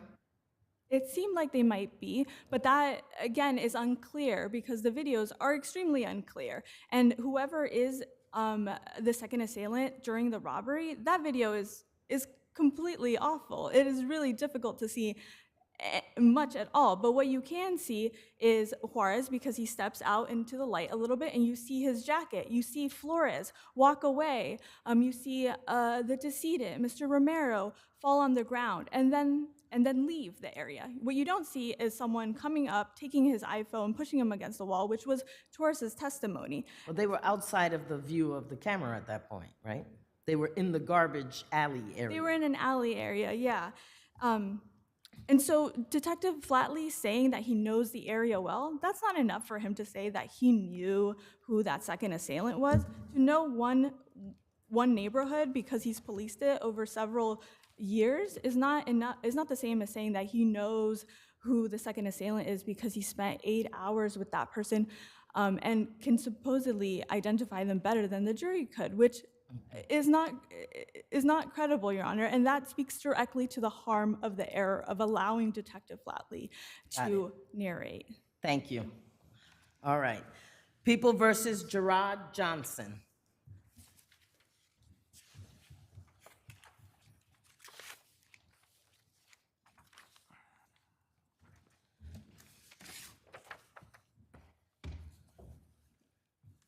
Good afternoon, Your Honors. David Clem for Appellant Gerard Johnson. The 7-year sentence is simply too long for this case. Mr. Johnson was asleep when he was, for no reason, assaulted by the decedent in this case. This was a vicious attack on a homeless person. While we admit certainly that Mr. Johnson's reaction was not to be liked and in fact unlawful, the sentence of 7 years is not called for in this case. The parties, including the prosecutor, agreed that Mr. Johnson was justified in using physical force to deflect this attack. We are also in agreement that there was no intent to kill on the part of Mr. Johnson. Instead, the sole charge was a manslaughter charge, and there's no reason, given these facts, why any sentence above the minimum should have been given. I know your honors are familiar, but certainly Mr. Johnson's background and very sad history offer additional reasons why a minimum sentence would be called for here. I did want to spend a minute on the appeal waiver, not because I think it's defensible in any way, but I'd urge the court to use this case as an opportunity to address what I think is a misimpression in the Dilworth case. This was a deal with the court. Mr. Johnson was pleading as a matter of right to the entirety of the indictment. The prosecutor had no role in this plea. It's an unusual case. The court doesn't often see this with plea bargains. In that circumstance, there should never be an appeal waiver, particularly here, where that deal had already been reached with the court before any appeal waiver was mentioned.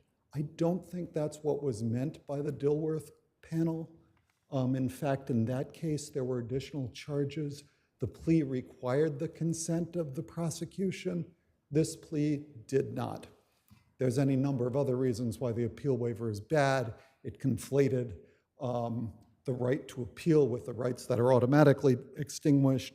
It was an incomplete description of the appellate process that didn't encompass an excessive sentencing claim. But I do think it's a good opportunity to correct what I think is some overly broad language in the Dilworth case. Thank you, Your Honors. Thank you. Thank you.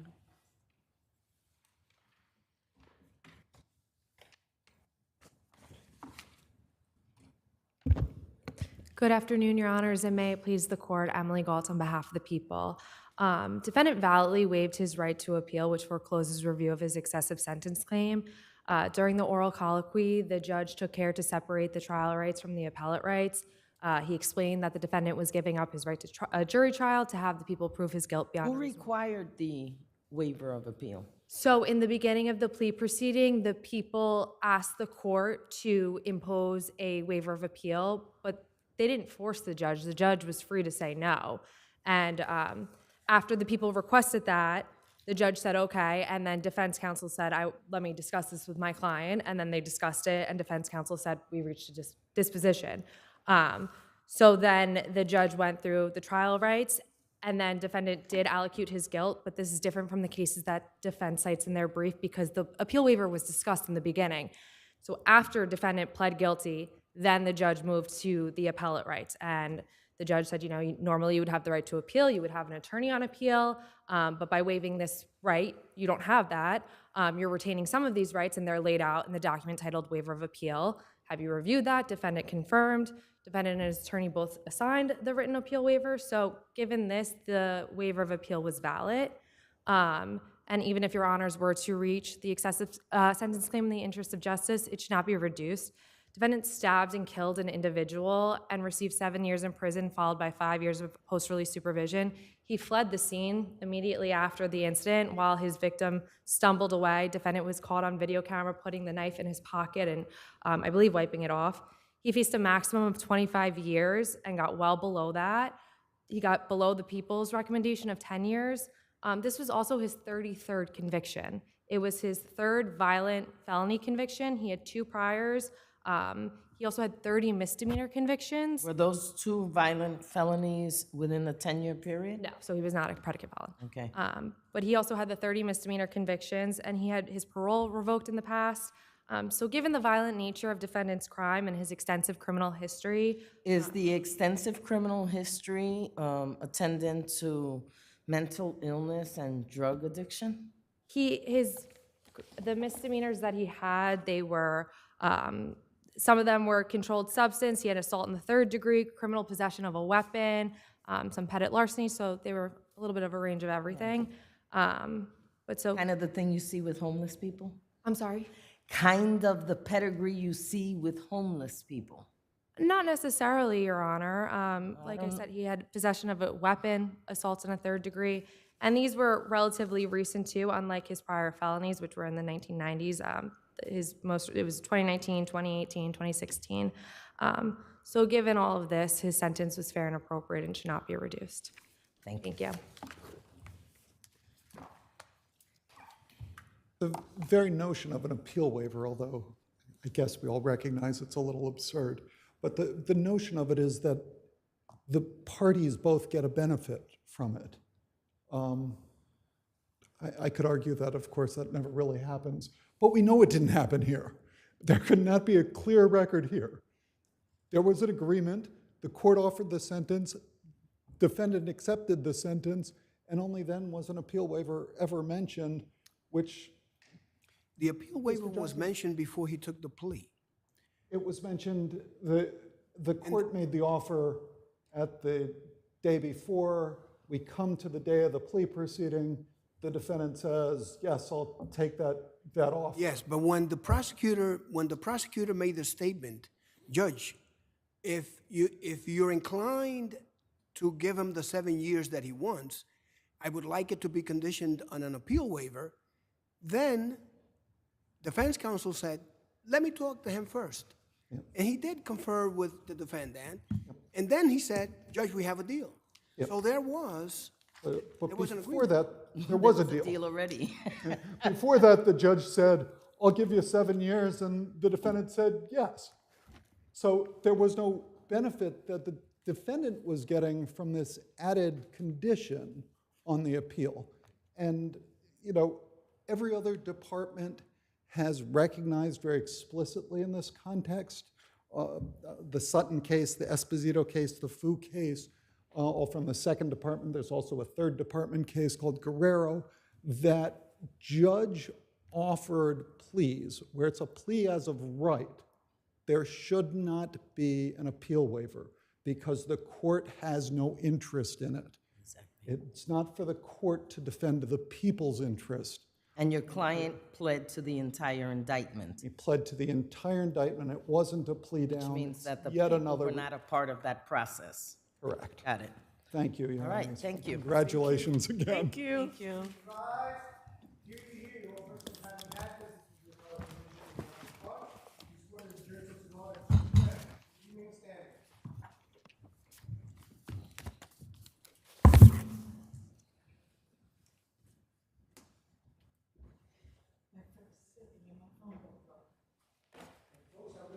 Good night.